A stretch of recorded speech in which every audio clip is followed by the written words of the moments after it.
আজকে আমরা এমন একটা বিষয় নিয়ে কথা বলবো যা নিয়ে খোলাখুলি আলোচনা করতে অনেকেই অস্বস্তি বোধ করেন। কিন্তু এটা এমন একটা সমস্যা যা আমাদের সমাজের একেবারে মূল ভিত্তি, মানে পরিবারকে ভেতর থেকে একদম খোকলা করে দেয়। চলুন এই জটিল বিষয়টার গভীরে গিয়ে একটু বোঝার চেষ্টা করি। শুরু করা যাক। কি বলেন? একদম সঠিক একটা কথা। এটা কোনো সাধারণ অসুখ নয়। এটা একটা নীরব ব্যাধির মতো, যা ধীরে ধীরে একটা পরিবারকে শেষ করে দেয়। এর প্রভাব যে কতটা গভীর তা শায়দ বাইরে থেকে বোঝাই যায় না। পরকীয়া আসলে কি?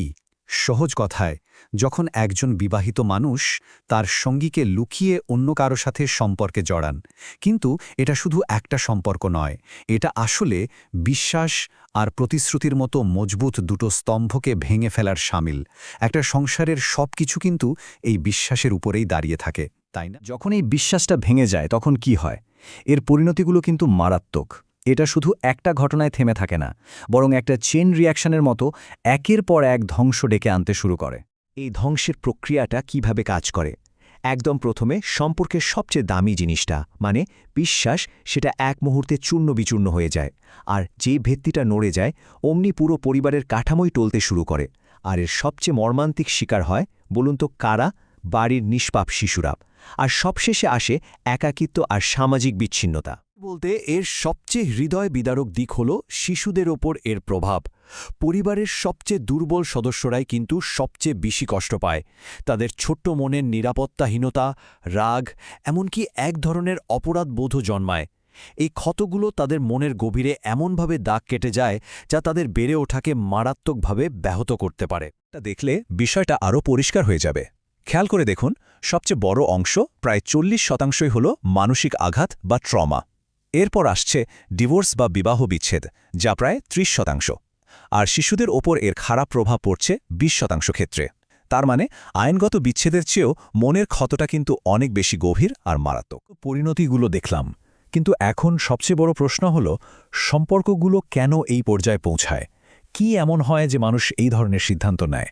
চলুন এবার এর পিছনের মূল কারণগুলো একটু খুঁজে দেখি। এই প্রশ্নটা আমাদের সবারই ভাবা উচিত, তাই না?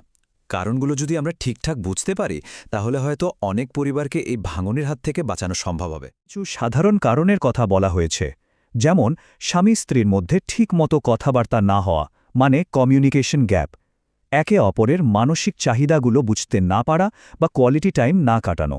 অনেক সময় নৈতিক অবক্ষয় আর আজকালকার দিনে সোশ্যাল মিডিয়ার লাগাম ছাড়া ব্যবহারও সম্পর্ককে ভুল পথে নিয়ে যায়। আসলে পরকীয়া অনেক ক্ষেত্রেই একটা বড় সমস্যার লক্ষণ মাত্র, যা হয়তো আগে থেকেই সেই সম্পর্কের মধ্যে লুকিয়েছিল। ভালো খবর হলো, সবকিছুই কিন্তু শেষ হয়ে যায় না।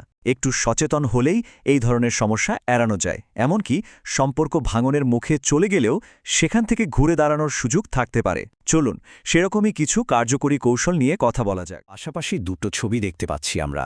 একদিকে দেখুন দুর্বল যোগাযোগ আর একে অপরকে দোষারোপ করা একটা সম্পর্ককে কিভাবে দূরে ঠেলে দেয়। আর অন্যদিকে খোলাখুলি আলোচনা, একসাথে ভালো সময় কাটানো আর একে অপরের দিকে মনোযোগ দেওয়া সেই সম্পর্ককে আরও মজবুত করে তোলে। পার্থক্যটা কিন্তু এই ছোট ছোট ইতিবাচক পরিবর্তনগুলোই গড়ে দেয়। সম্পর্ককে আবার সঠিক পথে ফিরিয়ে আনতে কি করা যেতে পারে? এখানে কয়েকটা কার্যকরী পদক্ষেপের কথা বলা হয়েছে, যেমন একসাথে কোয়ালিটি টাইম কাটানো, মন খুলে কথা বলার অভ্যাস করা, একে অপরের প্রয়োজনগুলোকে গুরুত্ব দেওয়া, আর দরকার হলে পেশাদার সাহায্য নিতে দ্বিধা না করা। এই পদক্ষেপগুলোই কিন্তু একটা সম্পর্ককে নতুন করে জীবন দিতে পারে। কথাটা মনে রাখা খুব জরুরি। সব সমস্যার সমাধান আমরা একা একা করতে পারি না। যখন পরিস্থিতি হাতের বাইরে চলে যাচ্ছে বলে মনে হয়, তখন একজন বিশেষজ্ঞের সাহায্য নেওয়াটা কোনো দুর্বলতা নয়, বরং এটা একটা খুবই বুদ্ধিমানের কাজ। শেষে আমরা একটা সিদ্ধান্তে আসতে পারি, আর সেটা হলো, একটা সুস্থ আর সুন্দর সম্পর্ক কিন্তু ভাগ্যক্রমে হয় না। এটা আসলে সচেতনভাবে প্রতিদিন একটু একটু করে গড়ে তুলতে হয়। হয়তো আজকের আলোচনার আসল সারমর্ম ভালোবাসা, বিশ্বাস আর সম্মান, এই জিনিসগুলো টিকিয়ে রাখার জন্য প্রতিদিন চেষ্টা করে যেতে হয়। এর কোনো শর্টকাট নেই। করার আগে এই প্রশ্নটা সবার জন্য রেখে যেতে চাই। একটা সম্পর্ক অনেকটা বাগানের মতো, একে সুন্দর আর সতেজ রাখতে হলে প্রতিদিন যত্ন নিতে হয়। এখন প্রশ্ন হলো, আমরা কি আমাদের সম্পর্কের সেই যত্নটা প্রতিদিন নিচ্ছি? একটু ভেবে দেখা দরকার।